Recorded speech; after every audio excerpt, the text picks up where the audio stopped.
Praise the lord. సహోదరులు భక్సింగ్ గారి అనుభవంలో దేవుడు తనకు బయలుపరిచిన దైవ మర్మములు, సమకూర్చుకొనుటలోని రహస్యములు. మన సహవాసమైతే తండ్రితో కూడాను ఆయన కుమారుడైన యేసుక్రీస్తుతో కూడాను ఉన్నది. 1 యోహాను రాసిన పత్రిక 1వ అధ్యాయం 3వ వచనము.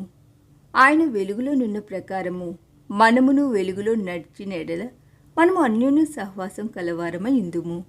1 యోహాను రాసిన పత్రిక 1వ అధ్యాయం 7వ వచనము. మానవులముగా 2 రకములైన నష్టములను మనము అనుభవించెదము.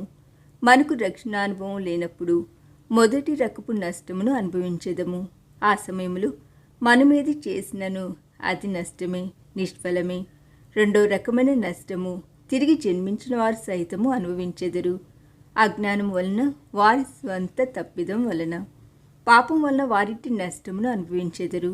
కోల్పోయిన ప్రతి దానిని తిరిగి పొందుటకు గాను గల ఆయుధములను, విధానములను మనమిప్పుడు వినెదము. మనము కోల్పోయిన దానిని తిరిగి పొందుటకు 2 గొప్ప విధానములు కలవు. అవి హెబ్రోను, సియోను అనున్నవి. ఈ 2 సాధనముల ద్వారా దేవుడు తన ప్రజలు పొందిన ప్రతి నష్టమును సమకూర్చగలిగెను. హెబ్రోను అనగా సహవాసము. 1 యోహాను రాసిన పత్రిక 1వ అధ్యాయం 3వ వచనము. 4:7లలో మనము చూచినట్లు, మొదటిగా దేవునితో అనగా తండ్రి మరియు కుమారునితో, రెండవదిగా సహ విశ్వాసులతో. ఒక పాపి దేవునితో మాట్లాడలేడు. దేవుడు అతని యందు నివాసం చేయలేడు. దేవుని చిత్తమును, దేవుని ఏర్పాట్లను, ఉద్దేశములను, మర్మములను అతడు గ్రహించలేడు. మన పాపములను క్షమింపబడి మన హృదయములు కడుగబడినప్పుడే దేవుని సన్నిధిలో గడపవలన కోరిక మనకు కలుగును. దేవునితో గల ఆ సహవాసమే ఆయన ప్రజలతో నిజమైన ఆత్మీయ సహవాసం కలిగిండుటకు తోడ్పడును.